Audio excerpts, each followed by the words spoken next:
Greetings, the internet. I am Eric Grooms, the Film Score Fanatic, here again for another weekly little review show, I suppose. So let's start with Jojo Rabbit, which I was happy to see last night for my birthday. The film is not surprisingly sweet and funny, but it also had some, I will say, surprisingly heartbreaking moments I wasn't really expecting, because it tricks you with the guise of a nice little comedy with a kid in it. So there is a turn that happens in the film that really shocked me, that I wasn't expecting, but I think it's an important thing to have happen in this story because of the subject matter involved and the reality. But getting away from the reality, the imaginary friend Hitler character is obviously quite entertaining. Imagining that this is some little 10-year-old boy's imagination of what Hitler is like if he was your friend. It's equal parts cute and funny, but it's also it also shows like the growth of the character of Jojo, as he realizes that his imaginary friend maybe isn't so great throughout the film. But overall, I think it was great. I do want to go ahead and remind everybody that it was directed by Taika Waititi, who also plays the imaginary Hitler character, which is a lot of fun considering he's a Kiwi, a man of New Zealand, so has some of that Pacific Islander lineage, very much not an Aryan type person.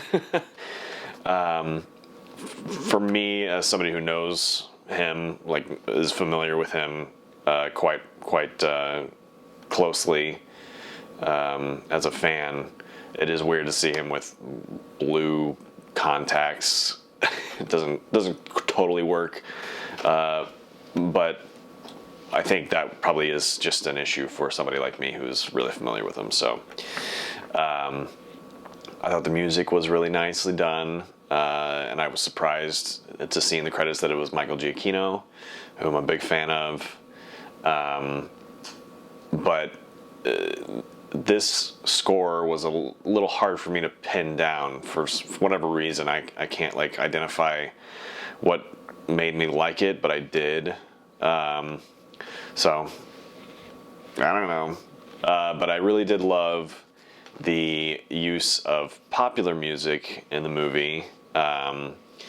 They played a couple of different songs that are from I want to say the 60s and into the 80s, I believe, but they're German versions of it, so it's the familiar tune but with German singing, which for obvious reasons, and so the ending, and I don't think I'm giving anything away by talking about the music in the ending, but the close of the film and the credits has "We Will Be Heroes," which was made popular by David Bowie in the 80s, I believe. I think that's my favorite song by David Bowie, so that was a nice little a bonus for me personally. It's in German, of course, but the beginning I thought was extremely striking, and that is the movie opens up with kind of a montage of video from that time period. All the German rallies, Nazi rallies, all that craziness. but it has the music of the Beatles, and I can't remember which song it is. Probably because the lyrics were in German, so I wasn't able to like retain that famous line from whatever Beatles song it was. But the idea there I thought was brilliant because it was a Beatles song in German, and like we've all seen the video footage of Beatlemania with all these just fanatic teenage girls losing their minds over them and that kind of thing. And it was video from Nazi rallies with a bunch of fanatics losing their minds over this crazy leader. So I thought that was really cleverly done, a really smart correlation. Totally different things, obviously. One is harmless and, it's about pop culture, and the other one is insidious and led to very terrible things happening. So I thought that was a nice piece of filmmaking there.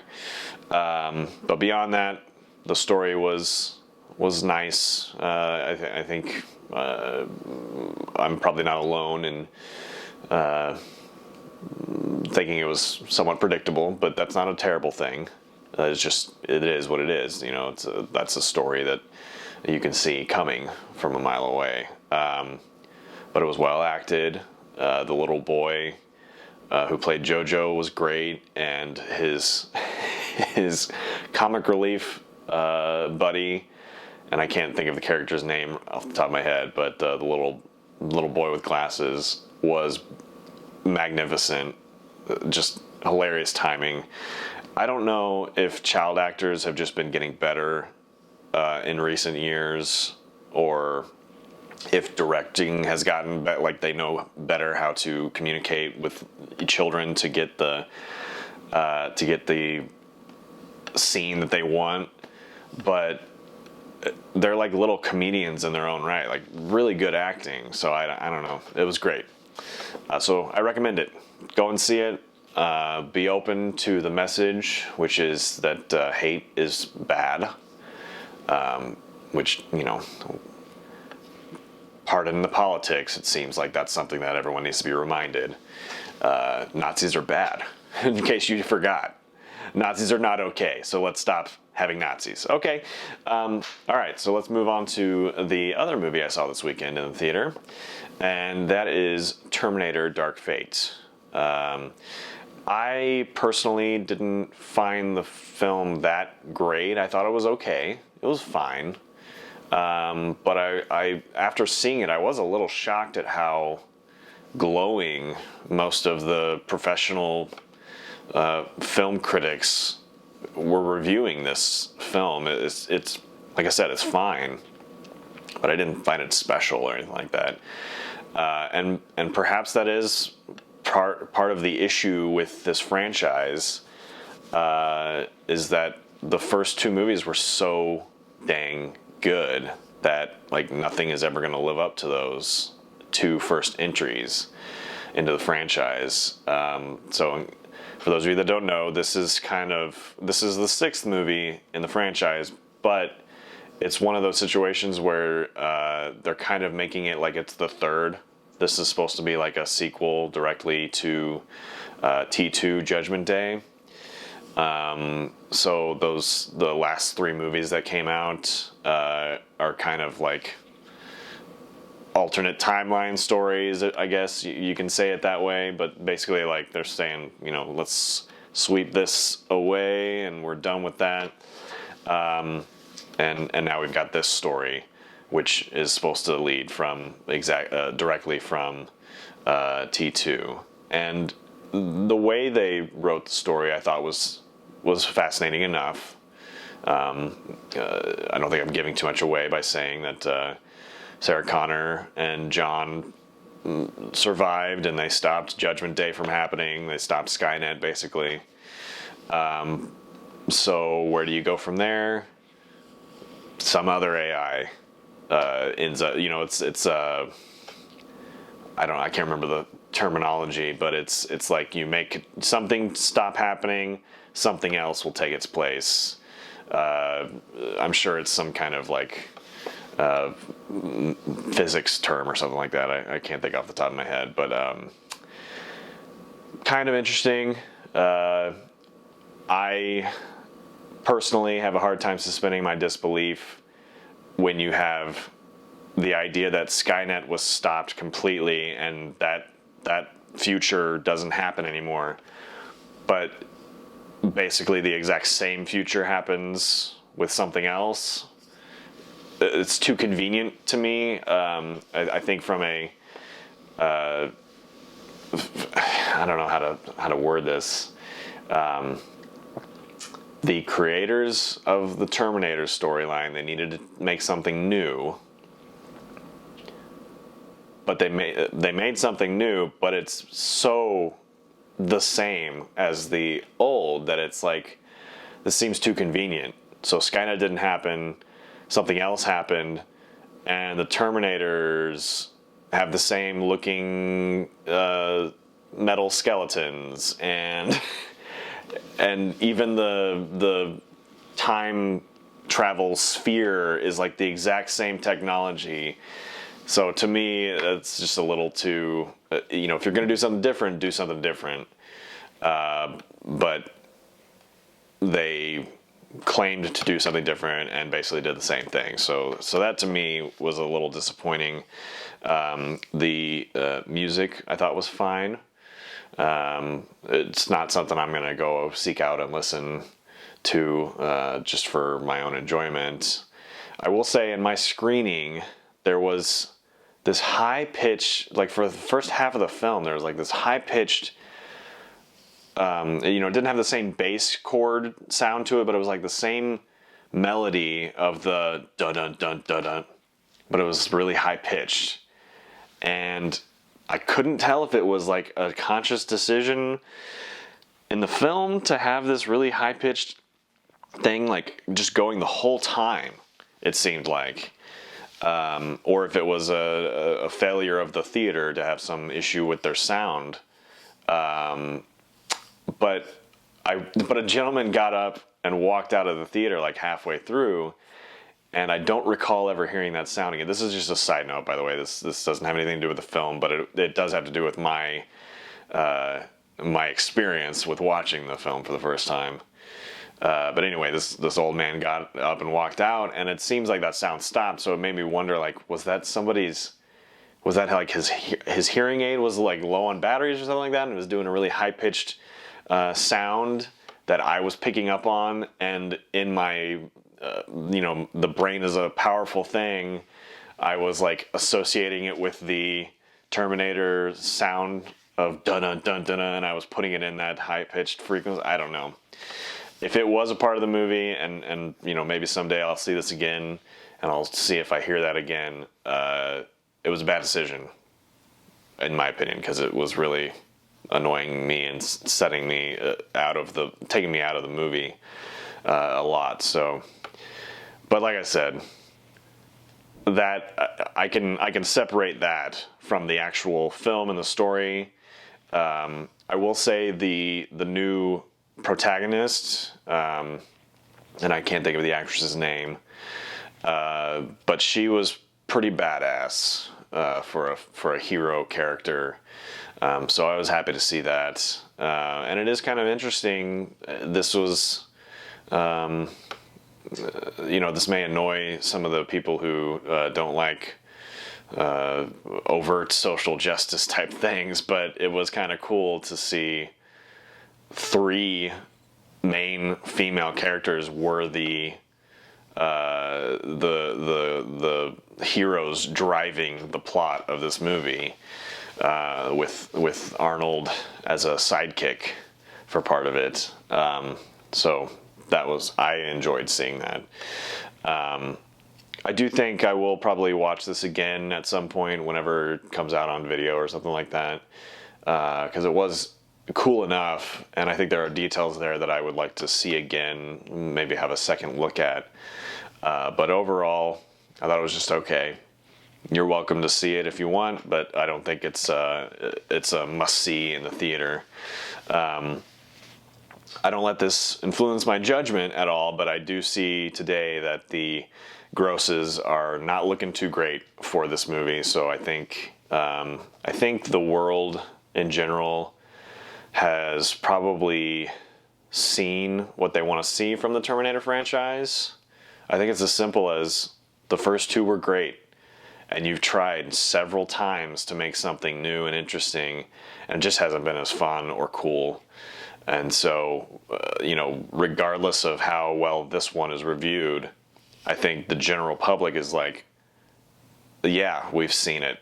We've seen it enough. So I think maybe they're gonna have to take a break from this for a while. But I also believe that, and I'm not really well versed in box office, but perhaps we'll just wait a month and see how much money it's made by then. Maybe it's a slow burn, but honestly, that's kind of doubtful. We're getting into the holiday movie season coming up, so people are gonna spend their dollars to go see other things at this point. So anyway, those are the two movies I saw this weekend in the theater. Jojo Rabbit is great. Everyone should see it. It's wonderful.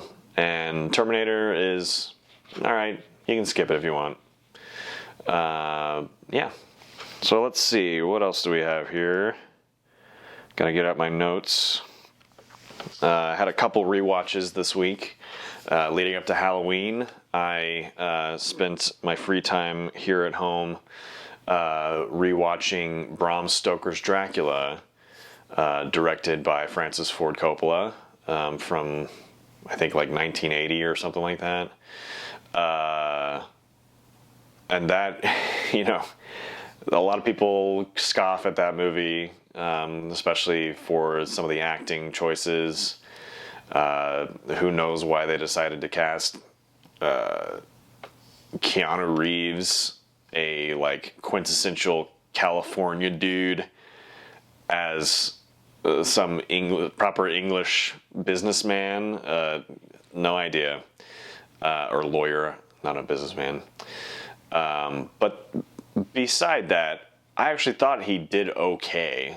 And maybe that's just because I went into it having very low expectations. And I saw this a long time ago. It's been a long time, so this is kind of like a first viewing for me again. But Gary Oldman is great as Dracula. I thought overall the movie was fun. It was maybe just a little long, but the set dressing was amazing. The costuming was amazing, and that's why they won some Academy Awards for the visual stuff. I recommend you see it at least once in your life. It's not required Halloween viewing. But the other movie that I rewatched this week was Sleepy Hollow, which to me is required Halloween viewing every year. I love it. It's my favorite Halloween. It's not really, I wouldn't consider it horror myself. It's just a spooky movie. And I've always loved it. It's by Tim Burton, directed by Tim Burton, starring Johnny Depp, his muse. But it's just the right kind of moodiness for me. I've always loved Sleepy Hollow. It's my favorite Halloween movie.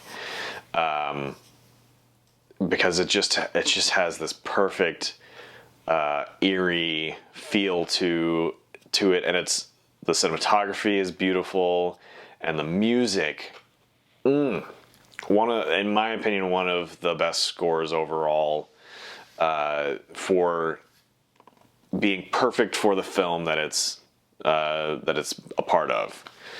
I don't have it on vinyl. Someday I hope I do, because as far as I know, nobody's ever released it on vinyl.